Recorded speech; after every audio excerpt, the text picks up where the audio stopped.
Welcome back to the Trader Block. It's Kerry, and this time we're going over GDP. GDP is the gross domestic product. The gross domestic product provides the market value for all finished goods and services produced within a country's borders within a specific time period. You can kind of think of it as a scoreboard for your country's economic health. It's calculated on an annual basis, but it can be calculated for quarterly as well. It's used to estimate the size of the economy for that country and find its growth rate. It is calculated in three ways: expenditures, productions, and income. And it can be adjusted for population and inflation. GDP does have its limitations, but it is a key tool to guide policymakers, businesses, and investors to make sound strategic decisions. When GDP grows, a country's standard of living usually rises with the GDP. Let's say, for instance, a country produces a new type of headphones, and that headphones is wanted all throughout the world, but it can only be produced in that one country. Well, that means the demand is going up for those headphones, meaning they can drive the price up. And with the price going up, that means they're bringing more money influx into their country, which means they can provide more jobs, they can pay their workers more, and since their technology is coming out, that means they're probably going to sell their patents as well, bringing in more opportunities. And the influx of money is now raising their standard of living in that country. GDP encompasses all public and private consumption, government outlays, investments, paid-in construction costs, additions to private inventory, and the foreign balance of trade. Balance of trade is a difference between a country's exports and imports over the period of time. So if a country has more exports than imports, that's a trade surplus. But if it has more imports than exports, that makes it a trade deficit. There's two types of GDPs: nominal GDP and real GDP. Nominal GDP is an assessment of the economic production in the economy, with the current prices valued into its calculation. It does not account for inflation or the current rises of prices for those goods and services. All goods and services in nominal GDP are valued at the price that those goods and services are sold for during that year. Real GDP is an inflation-adjusted measure that reflects the quantity of goods and services that are being produced in an economy for a given year. Since GDP is based on the monetary value of those goods and services, it is subject to inflation.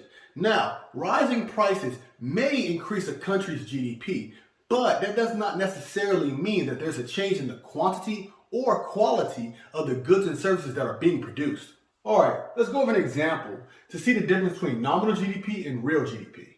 So let's say we had a company, and that company in 2020 had a profit of $100 million. Now the next year, in 2021, we had a profit of $155 million.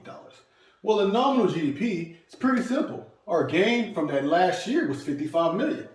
So, you add or subtract here, 55 mil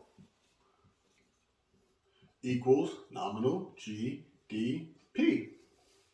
But that's not the real GDP. Why? Because there was inflation. Our cost of production went up. We bought some warehouses. The wages for our workers went up. So we have to account that. And let's just say we accounted for all that, and that cost us 30 million in real GDP, or real money, that takes away from that 55 mil. So if we take away 30 mil from that, we get 25 mil, and that's our real GDP. Why? Because we have to account for inflation, we have to account for the changes in wages, and the things that we've bought, or the changes in the production that we've done. So it's not 55 million really, it's only 25 mil when you add it all together. That's real GDP. But nominal GDP just looks strictly at the numbers. It doesn't account for inflation, it doesn't account for any of those outside sources. It looks strictly at the numbers. So numerically, yes, we gained 55 million, but realistically, we only added 25 million. Still good though. Pause. You know what time it is. Go ahead and hit that subscribe button for me. And while you're at it, smash that thumbs up button too. And if you like what you're seeing, leave us a comment. Let us know what you think. Or tell us a topic that you'd like us to go over more in depth. Now, back to the video. Next is GDP per capita. That's a measurement to find the GDP per person in a country's population. It is used to indicate the output or income per person in the economy for the average productivity or standard of living. GDP per capita can be stated in nominal, real, or purchasing power parity terms. At a basic interpretation, GDP per capita can be used to find how much economic production value can be attributed to each individual citizen. Also translate to a measure the overall national wealth, since GDP market value per person can be used as a prosperity measure. Now let's say we have a very high GDP, but the per capita GDP is low. What does that mean?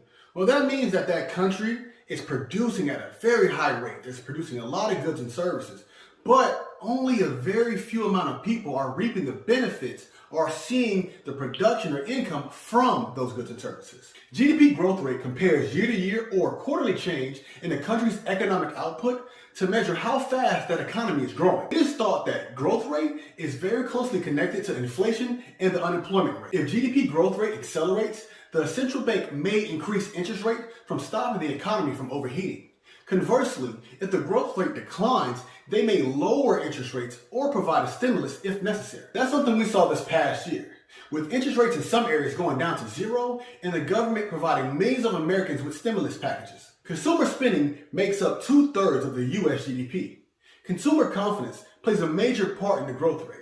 And that's something, again, that we saw this past year in the pandemic, where people had all this stimulus money, but they weren't buying things and they weren't buying products or they weren't buying stocks. So a lot of stocks dropped because their confidence was low. Since it plays a major part, government entities such as the Fed uses the growth rate in their decisions on what monetary policies to implement. For equity investors, corporate profit and inventory data can be a great resource for their portfolio. Another metric investors can use is the ratio of total market capitalization to GDP. GDP does have some drawbacks. It usually takes a month to 3 months to receive the data. So during that time period, you're not getting all the information of output while you're waiting for the data to be released. As well as we talked about, GDP only accounts for the output done within your borders. So if you have production done outside your borders, GDP does not account for that. As an investor, we should stay up to date with the GDP. It helps us see the growth rate, inflation, and the standard of living.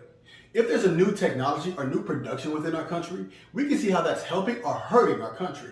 As well as we can see if our country's producing more and exporting more, or we bringing in more, which is giving us a deficit. Well, again, what do we say here at the Trading Block?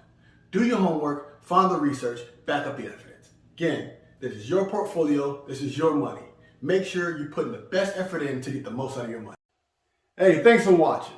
If you haven't already, hit that subscribe button. And while you're at it, hit that thumbs up button too. Hey, stay tuned to the Trading Block because every week we're going to have new videos. And while you're at it, check out our library. We have videos ranging from trending topics, market terms, and current events. See you next time. Peace.